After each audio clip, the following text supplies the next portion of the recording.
more than a pair of cut-off jeans and a muscle shirt. Having so much skin exposed was making her feel oddly vulnerable. Not that clothing would halt a determined vampire. It wouldn't matter if she were dipped in cement and wrapped with barbed wire.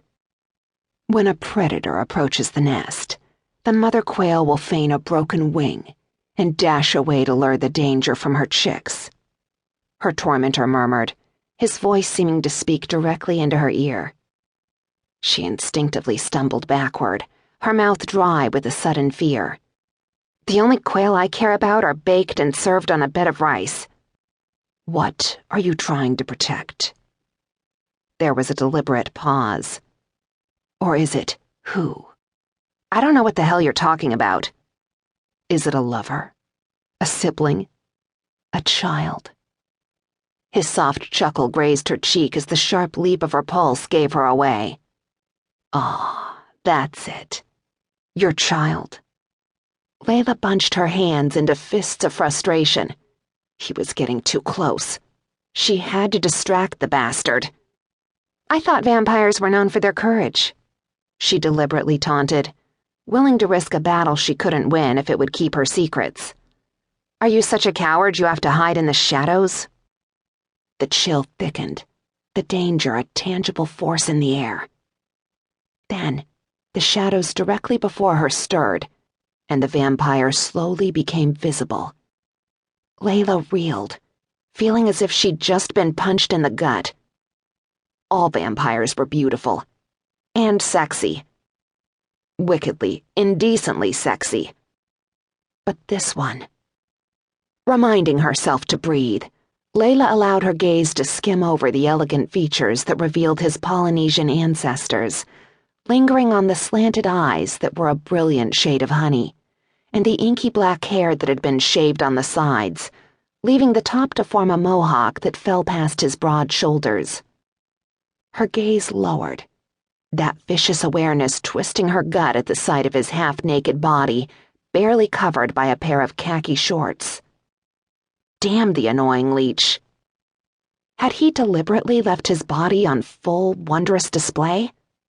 After all, he had to know it would make her fingers twitch with the desire to investigate the smooth muscles of his chest.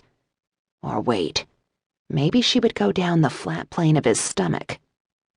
Lost in her helpless response to his sensual beauty, she was jerked back to the danger of her situation as the demon stepped far too close, his fingers casually stroking along the curve of her neck.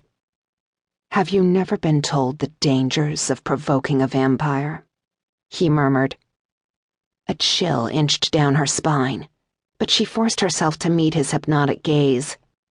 Do you intend to drain me? His lips twitched. Tell me about the child. No. It's yours.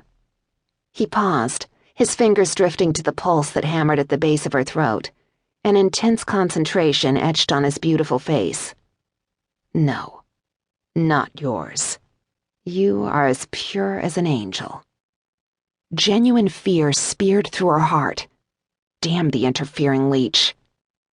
Leave me alone, she breathed.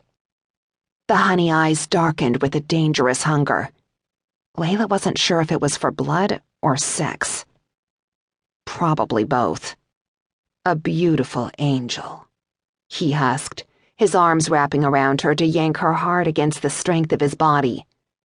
And I have waited too long to have a taste.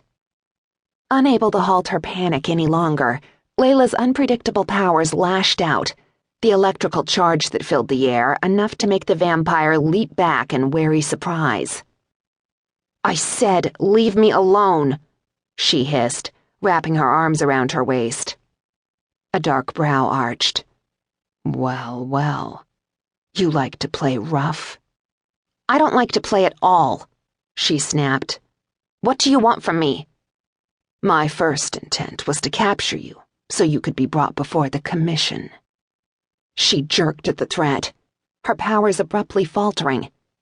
She'd been hiding from the official leaders of the demon world for 2 centuries. To be taken to the oracles that made up the commission was nothing less than a death sentence. I've done nothing to earn such a punishment. She attempted to bluff.